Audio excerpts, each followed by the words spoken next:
মেয়ের বাপ যদি এসে কয় যে তুই কয়টা বেতন পাস কি কবু নি? 10,000। 10,000 দেবো, 50,000 কোন একবো? বিয়াই সাহেব কিছু মনে করেন, নাচতে একটু দেরি হয়ে গেল।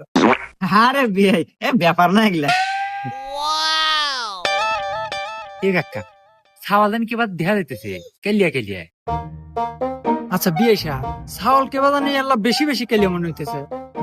আরে বিয়ে সাহেব এটা কথা কইলেন, হ্যাঁ, ছেলে মানুষের কি সাদা কালো হয়? তারপরে যদি আবার এই ছেলের থাকে ওই লেগা সরকারি চাকরি, তাহলে আর নাগে কি?